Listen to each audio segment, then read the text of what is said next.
So far it's been quite the welcoming village, this Tikawara.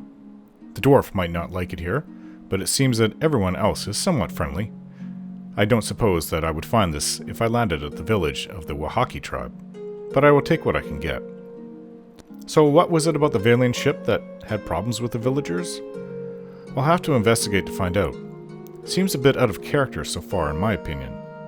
Perhaps the Ranga, or chieftain if you will, would be able to tell us more, but I am a bit concerned about the people's food supplies, especially if they had so little to begin with, and they lost their last storage of it. Perhaps, as I was told, that is why they keep around the Lagafath, the little fish people. However, this is a case that isn't much different than outsiders coming in and taking over, because the Huana are new to this particular island, and the Lagafath are the ones who lost their land, or at least their children that are in the cage. I don't know if they use the land. So I don't really know how these creatures live exactly, but to keep their children in a cage so they do not attack the Huana, well, it's an interesting way to deal with them, but also a bit cruel. I need to get out and see these Lagafath for myself, but if they just blindly attack me and I find no way to communicate with them, then, well, I'll just hang up my helm on that one. There would be little that I could do to help them, and at that point, I wouldn't really care very much either. But let's just hope it doesn't come to that. I just find it ironic that the situation is lost on the Huana, but that seems typical of Kith. The so-called victims of the world of Eora are seldom insightful when they perform the same thing that was done upon them on others.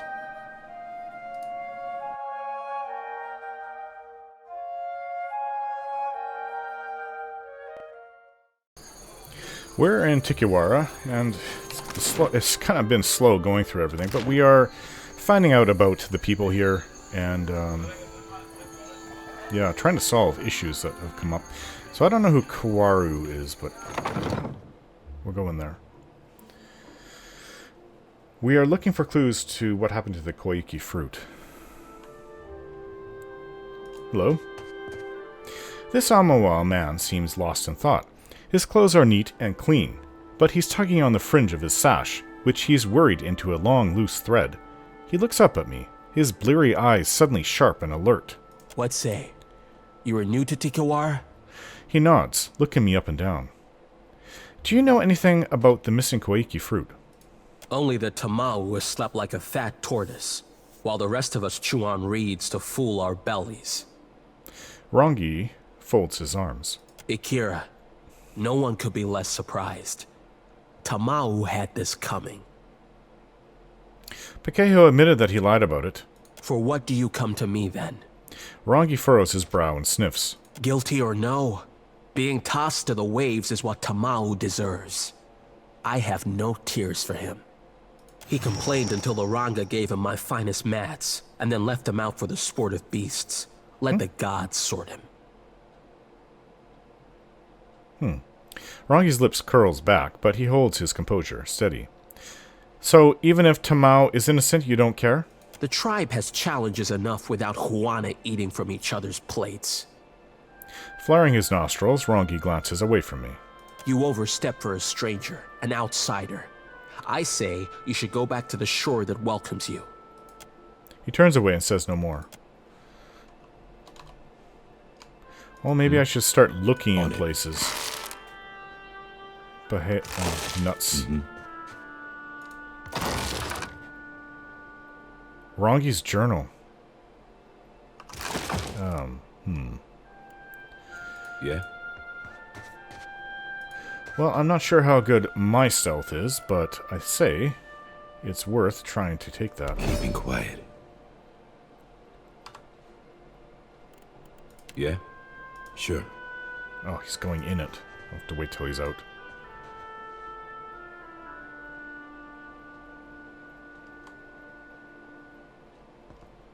Wait till he turns away.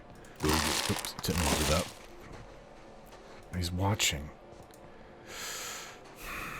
He's watching over there. But what if... Oh, I'm no thief, so... No.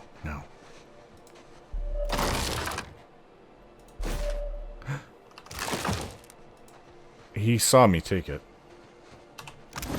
What does it say?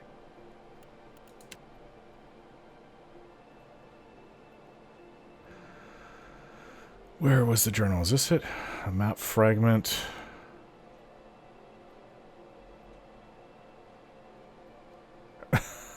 Where did it go? It's not there. It has to be here. Oh, I found it. Rangi's journal.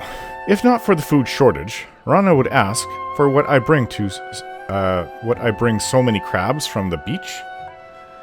They take to the sand at midnight and scuttle around my feet, as hungry as the rest of us, I say. The work is difficult enough without them pinching my ankles and going after the prize. I thank Angadi for every day that Rana does not ask. The shore warms by day and cools by night. If this will get the job done, then even Kahopa may forgive me. Only at midnight can I check. Someday the tribe will know what I do, but until that day, Ikara, no one may know. In the meantime, I say the beach is so lonely. So, only at midnight he can check. Rana would ask for what I bring so many crabs from the beach? Okay, so that's why. So, whatever it is, it's there. You see it at midnight.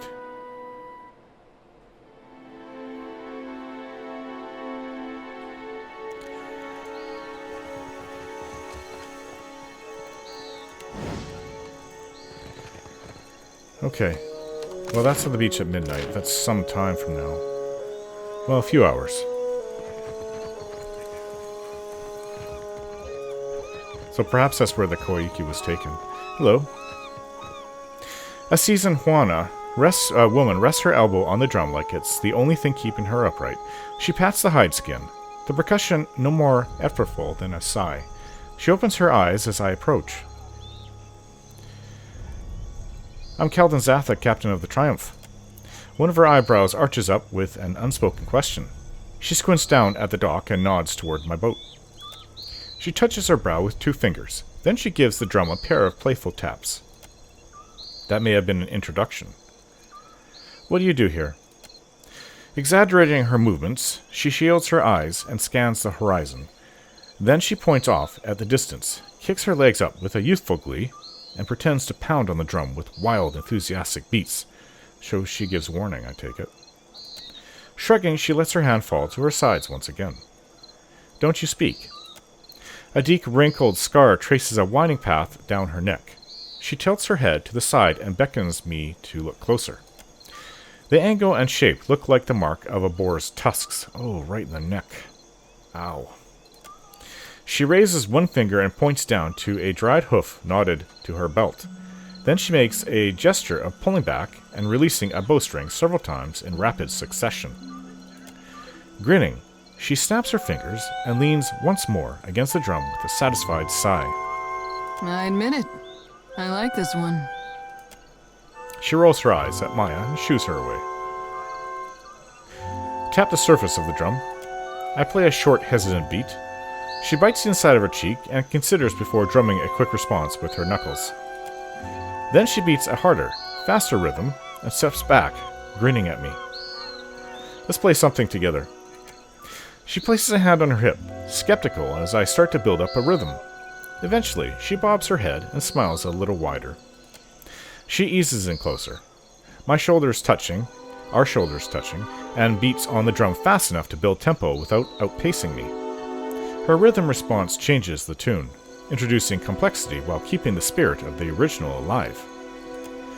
She closes her eyes and sways in place.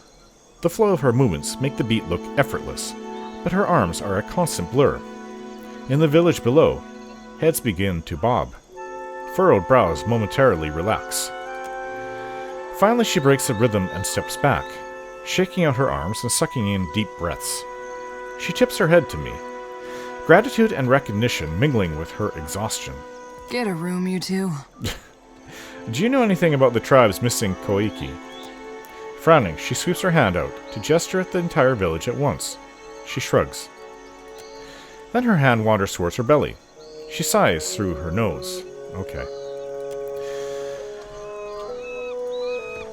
I think we found the culprit. We just have to go and dig it up at midnight, I suppose. So this is where the Ranga is, the chieftain.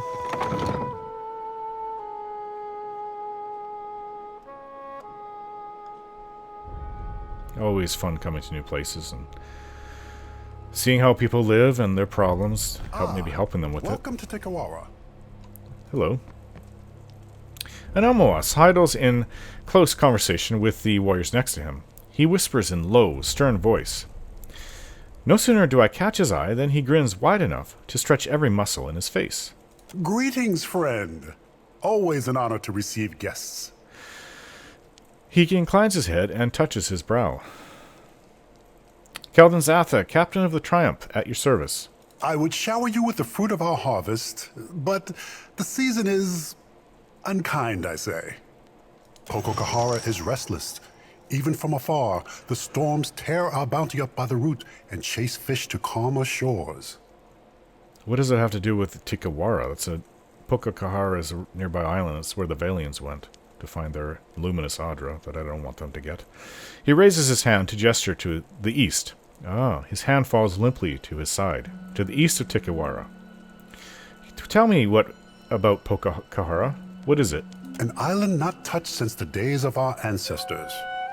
The Valians went to Poko Kohara for luminous adra, but their expedition does not return. As the storms grow wild, Tikawara dies around us.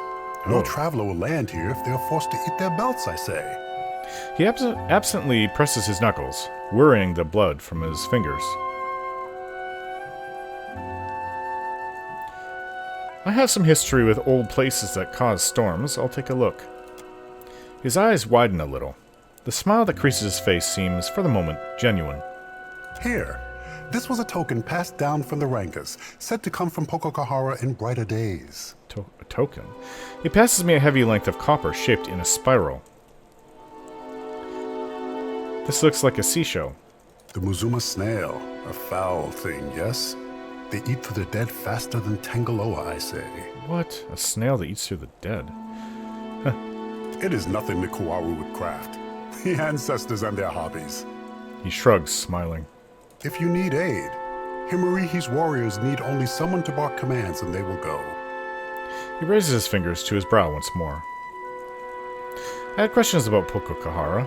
Wind and sorrow are all that emerge from the ruins. Never answers. He waves me on.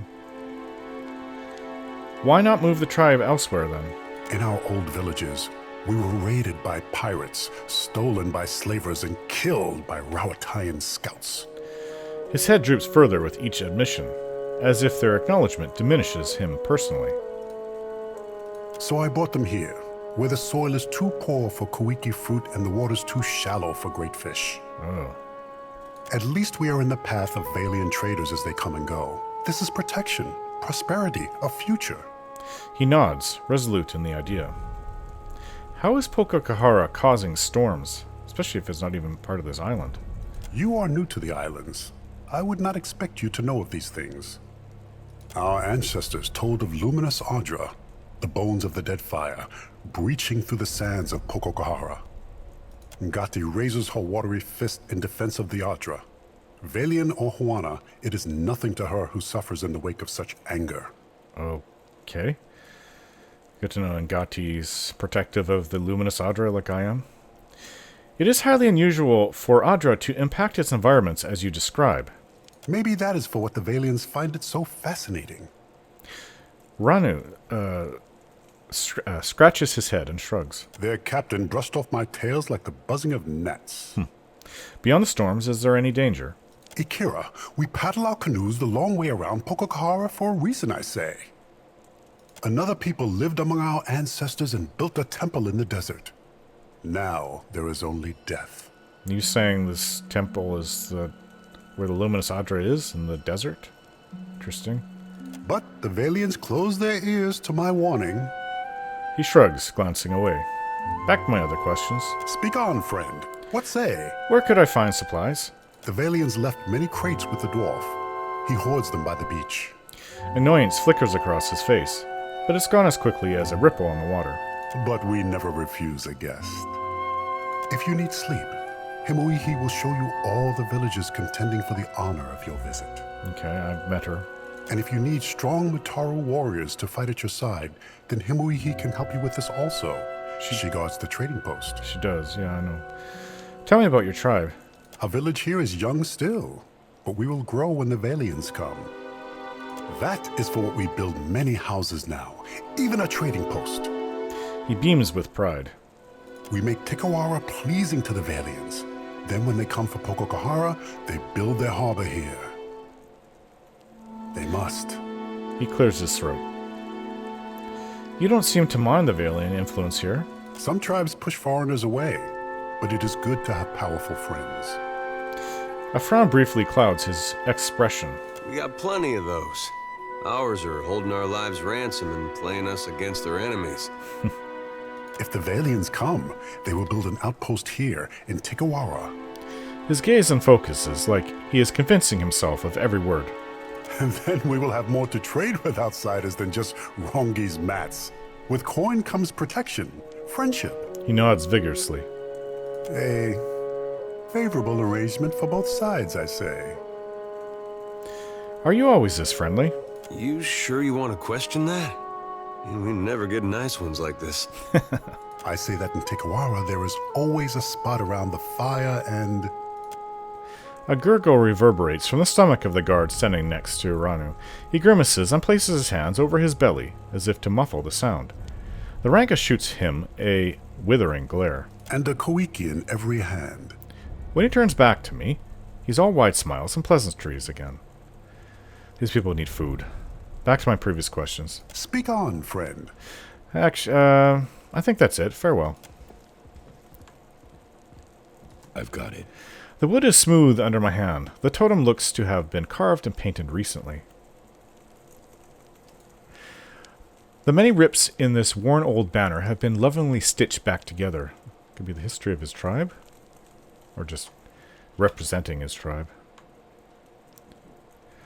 Okay, let's go. Yeah, I can't wait to uncover the Koiki. But you know, we do have a lot of food. Like, a lot on our ship. If it could help them... Does it suit you, being a soldier? I did well enough at it, but it was never for me. I like knowing that someone has a plan. Never felt it from the gods. You ever think, maybe I put my faith in the wrong cause? Faith is what you feel in a given moment. Like a bird's feathers, it molts from time to time. Yeah? Come with me, Maya. She wants to speak to me. Right. I assume it has to do with the orders that she gave her Captain? friend. You probably have some questions about what we've been doing. Maya sighs, nodding. We found Harama in quite a state, didn't we? It's no wonder you'd be curious about what's going on. Yes. Harama is a sociable type of guy. Getting to know people is as easy to him as breathing is to you or me. Atsura set him loose so he can get to know as many people as possible. And report on them. He's a spy. That's one way you could put it. He's keeping an eye on Tikawara. Who comes and goes, what sorts of things they discuss. Probably because the Valians are coming through here, and to Poko Kohara. Atsura is committed to a more peaceful Deadfire. But he's just one man. He needs good people to shoulder the burden with him.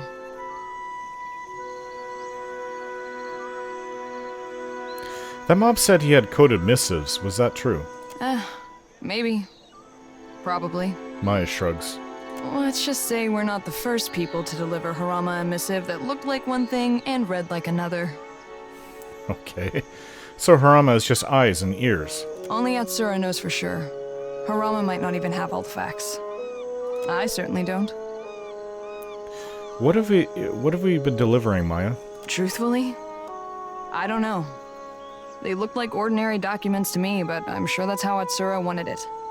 Atsura has a new code for every hour of the day. He probably has cipher keys tattooed all over his body.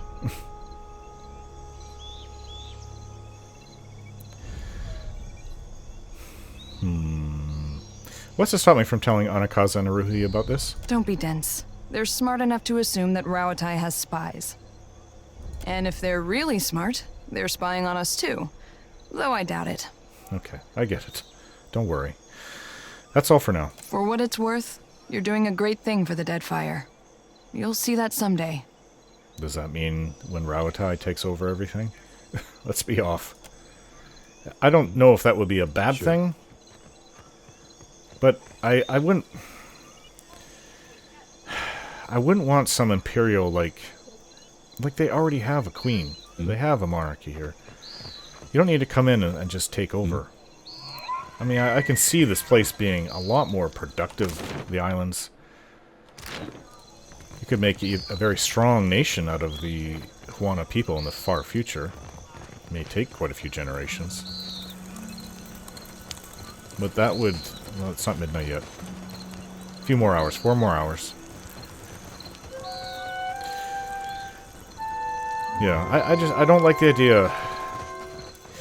If Queen Anakazu II wants to get in bed with the Rauatai and form some kind of... maybe become a puppet of them, that's up to her.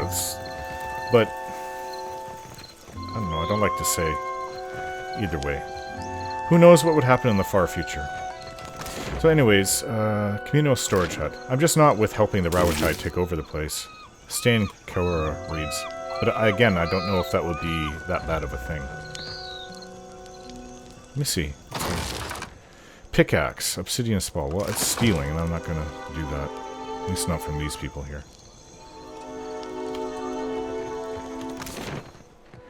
Communal storage hut.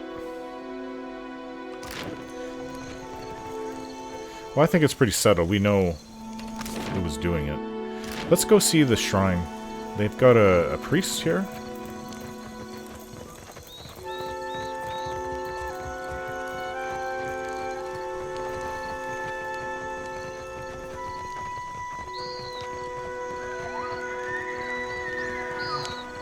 So the animal. Sounds like an elk back home. The bell's relief have been worn smooth in some places and crusted with patina in others. Look at this one.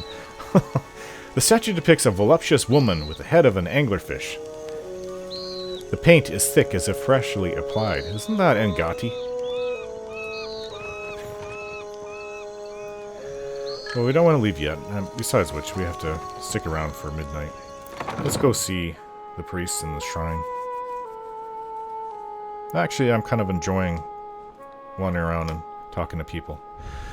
What an unusual bird, I say. Amir's winds blow bitter today, outsider. Right.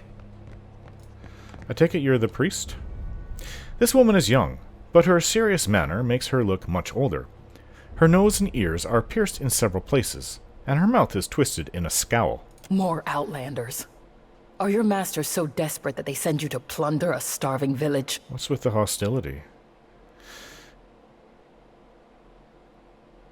I think we got off on the wrong foot. Kelton Zatha, captain of the Triumph. For what do you say this? To impress me? You are no different from the last ones who came through. She shakes her head, scowling. And you know that by seeing us and not speaking to us? Unless this is the priest.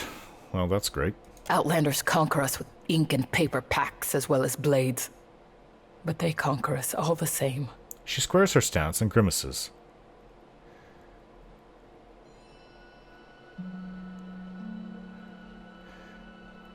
So learn to fight, or read the fine print. Either will do. If our Ranga gave me the chance. She grits her teeth. Ruanu. He collaborates with the bottom feeders who went to Poko Kohara for adra riches. Yeah, I know. I warned the Valians about Poko Kohara, but why listen to the ignorant Huana girl? Now I remain. They are gone. Taken by the curse. Huh. Valians are some of the most skilled navigators in the world. They just don't go missing. Poko Kohara was not for them. With Nagati's aid, the sea takes and gives in equal measure. She raises her fingers to her brow. Dark clouds surround Poko Kohara, and in my dreams, they swallow us all. She looks at the statue next to her, her eyes bright with intensity. It's a good speech, and it sounds like one she's rehearsed a little too carefully.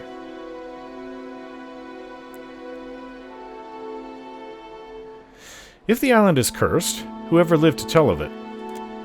She sighs deeply, her bony shoulders rising like a vulture's wings. We tell these stories not because they happen just so. We tell them for what they mean. Our Rangasphere makes him too trusting. He believes the Valiant traders will protect us if they settle here and mine Poko Kohara. She closes her eyes and shakes her head. So the villagers pour their sweat into the sand, building a trading post on a barren island.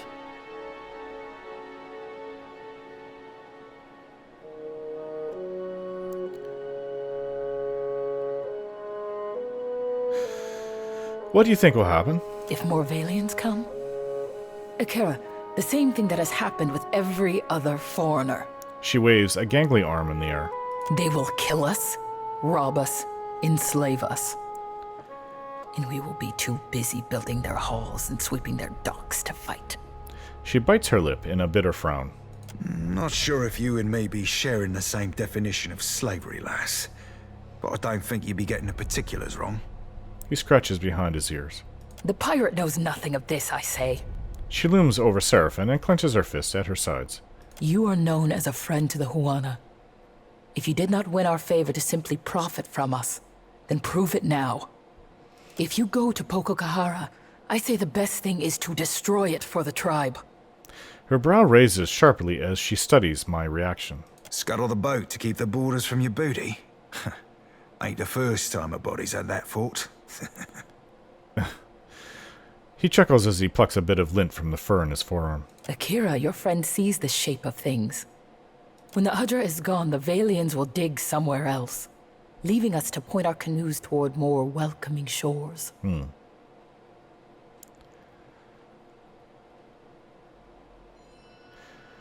How do you expect me to destroy luminous adra? I don't think I want to. It's kind of what I'm trying to prevent the Valians from doing. But I was not hired. I was given a job to sabotage it so the Valians couldn't get it. And perhaps it's the same thing. If I knew, then I would go myself. Anything that is built can surely be destroyed, Akira. And the storms are proof of powerful magic at work. Dispel this magic, banish it, whatever needs doing. She brushes off her palms.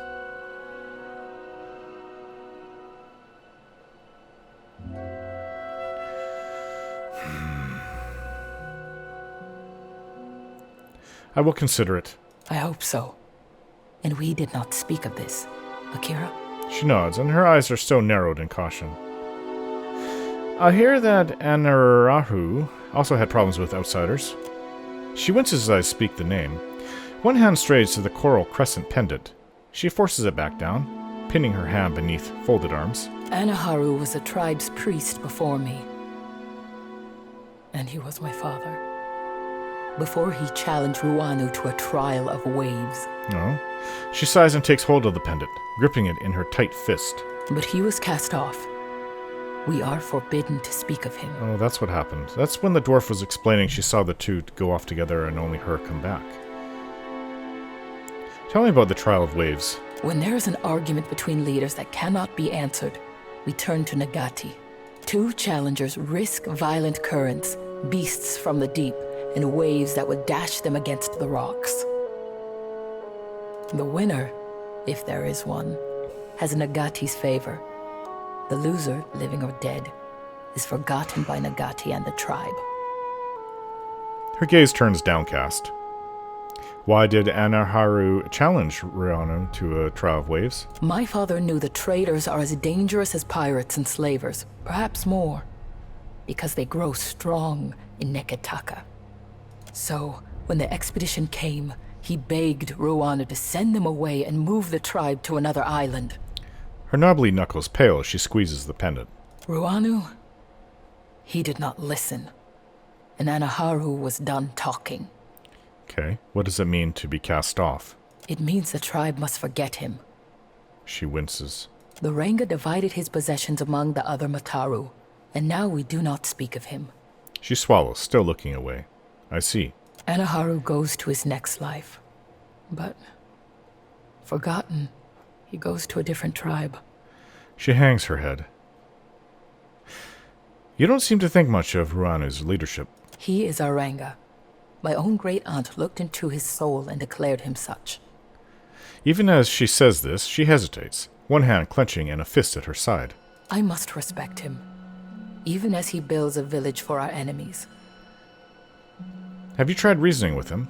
Akira, I have, and so did She breaks off, looking down and frowning. Anaharu. I must learn to stop saying his name. So you are the priestess of this tribe. She nods, one finger brushing the crescent pendant at her neck. We worship the same gods as the foreigners, but sometimes with different names. This is Nagati, the trickster of the seas. She points to the wooden statue. It's as smooth as an old piece of driftwood, and the sun-bleached and water-stained patches suggest years of travel from one village to the next. You worship Gon same as I do, at least in Nekataka. But I'll admit I've never called Andra Ngati. Foreigners know her as Andra. To us, there is no difference. Okay. It's been enlightening speaking to you. Farewell.